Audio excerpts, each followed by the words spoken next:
Bu mahnı ötən illərin ən sevimli duetlərindəndir. Müxtəlif ifalarda dinləmişik. İndi isə İslam Rızayev və Elmira Rəhimovanın səsində eşidəcəyik. 1970-ci ildə lentə yazılmış Qonşular mahnısı. Müəlliflər Telman Hacıyev və Qasım Qasımzadə. Qonşuluğun hər cöyünə dayandık, bir sevindik arzumuzu bir andık. Qonşuluğun hər cöyünə dayandık, bir sevindik arzumuzu bir andık. Aşıq deyim daha bu ildən belə, qonşu olmaq istəmirəm səninlə. Aşıq deyim daha bu ildən belə, qonşu olmaq istəmirəm səninlə. Biz həmişə şərt mehribanadıq, biz həmişə şərt mehribanadıq. Aşıq deyim daha bu ildən belə, qonşu olmaq istəmirəm səninlə.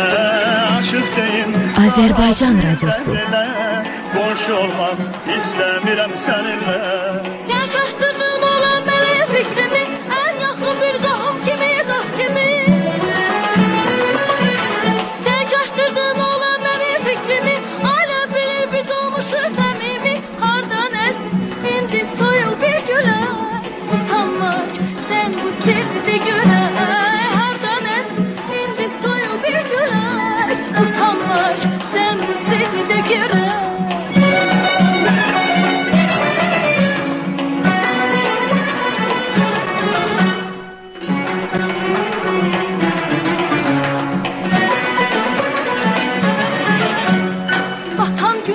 Bax gör necə saralır, axşam düşür antanalar qaralır. Batan günəş, bax gör necə saralır, axşam düşür antanalar qaralır.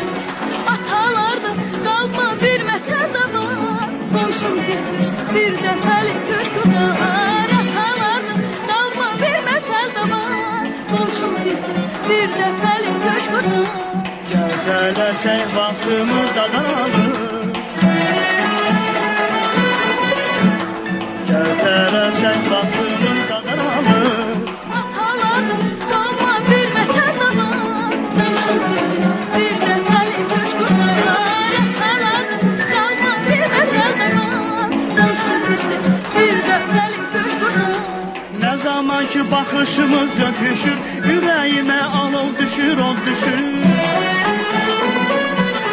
Nə zaman ki baxışımız öpüşür, ürəyimə alov düşür, od düşür. Bir arzu var, qoşub gəlir o dilə, qonşu olmaq istəmirəm səninlə.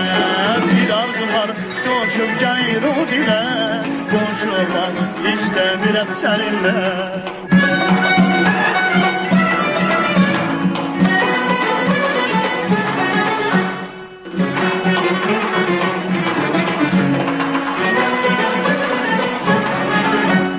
Yox başımda köçüb getmək havası, Məhəbbətsiz var ömrün vəfası.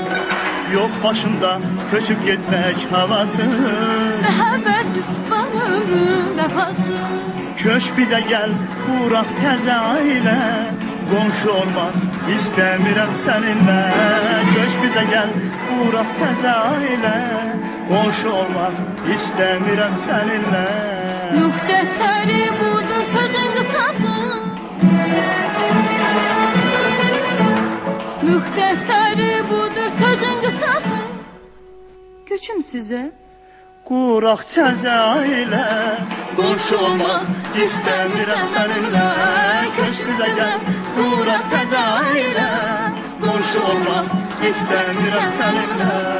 Qonşu olmaq İstəmirsən mənimlə? yox.